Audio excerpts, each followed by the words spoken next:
Okay guys, so this tutorial is all about posterizing your photo, which I need you to do because we are going to use the posterized photo to help us with our drawings and paintings later on. First thing we do is explain to you what is posterizing. Well, very easy. It is basically the simplification of a photo into different tones. So this one here of our kind volunteer has been simplified into 5 different tones. So we've got white, if you count that as a tone, and then we've got the next colour down, which is this pale grey, which we're calling tone 2. Then we've got tone 3, which is down here at the bottom, the next one up, or you could say it's this one here, and tone 4, and then of course the last one is the darkest one, which is glasses, the eye area, under the chin, any shadow, the blazer, tone 5. Okay, so I'm going to show you how we are going to manage that.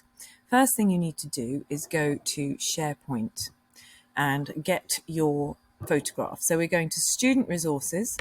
So you go to cardinalvaughan.sharepoint.com, click on Art, click on Student Resources, click on Fourth Form for Pupils, and click on Your Portraits. It's at the top because it's got an exclamation mark in the folder name. So you can't see them obviously, so you then need to go to All Documents and View as Tiles, and that way you will be able to choose which of your photographs you want to use. I would say definitely pick a full frontal if you can. So not a profile photo, but one of the ones where you're facing the camera. So let's go for our volunteer Gilbert, and we're going to tick it, and we are going to press download, and it's going to go into the download folder of our computer, which we're hopefully doing this on. I would not recommend you doing this on a phone. And I can click on that little arrow and go show in folder. So there we know it's there. Okay, it's in our downloads folder. Right, next thing we need to do is go back to Pixlr, which you remember, hopefully, your password. And we are going to go and open that photo that you just saved. So we're going to go to open image. By the way, we're using Pixlr E, which stands for editor. It's the more advanced version.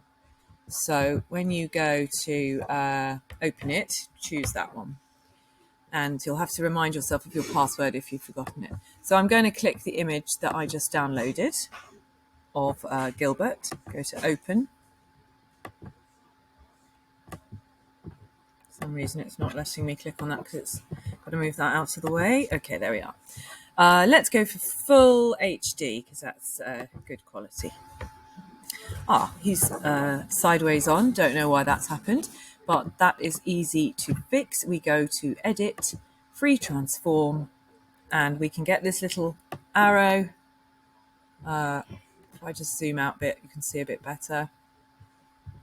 The way I'm zooming out is you can go to the magnifying glass over here, but I'm actually pinching my 2 fingers together on my trackpad to do this. And I am twisting it around. I'm going to also make him a little bit smaller.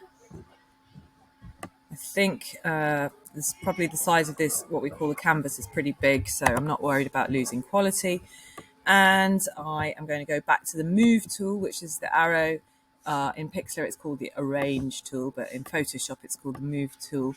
And I can't move it at the moment because if you'll remember, we have to unlock that first layer. And we do that by right-clicking on the layer and going to unlock.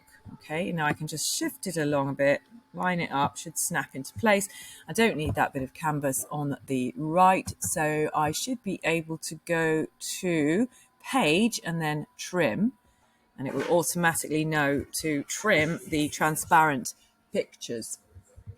So I am now going to translate it to black and white. So that's very easy. What we do is we go to Adjustment. Make sure we're clicked on the layer that we want this to apply to, otherwise you won't get any options coming up. Then go to Adjustment, and you can either go Auto Black and White, or you can go to Hue and Saturation. I'll show you that way. and obviously saturation is how much color is in it. We're going to take all the color out of it, okay? Because it's going to be easier for us to see the tones if we have it black and white.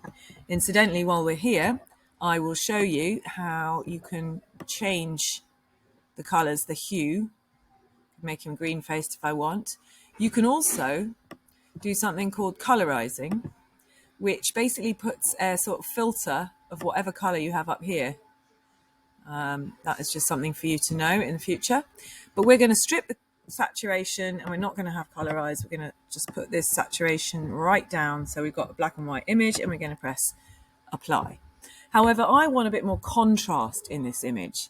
Now, if you remember what contrast is, it is the difference between the light and dark. And I love a bit of contrast. So I'm going to go to adjustment, brightness and contrast, and I'm going to up the contrast a bit. Not dramatically like that, but just more, I think that image looks better. Our darks are really dark and our lights are really light.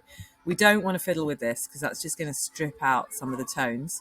So we'll keep that where it was, and we're going to press apply. Now we have our black and white image.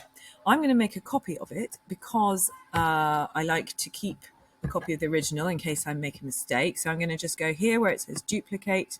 Now I've got two. This is just my spare one. I'm going to turn that off so I can't see it. I'm going to go clicking on that copy. Now all we need to do is go back to adjustment, all the way down to posterize. And we're actually going to put in 4. We want 4 tones. You can see that's just turned it completely to black and white. That's on 1 tone. So it's saying 1, but really it's 2 because black and white are both tones. Now, of course, that would be brilliant if you were doing like a stencil, for example.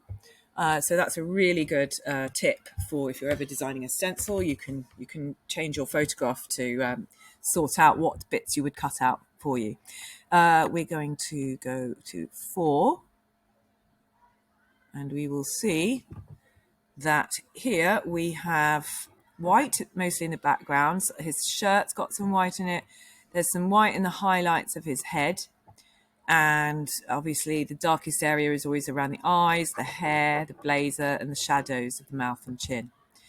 Just to show you, the more tones you let it have, the more it turns back into the photo again. So this is going to help us because when we simplify the tones, we will be able to paint, and you'll find it to be a really helpful tool to help you paint more realistically. So I've got it on 4, and I'm going to press apply. And really, that is all I want you to do for now. But you need to save it, and I want you to save it twice. Once you are going to export it. So I go to File, Export, Quick Export Page as PNG. And I'm going to put in Gilbert. And now this is saving on my my hard drive right now, but I would like you to email this to me, okay? And better still, save it in your own SharePoint Student Resources folder in the 4th form section.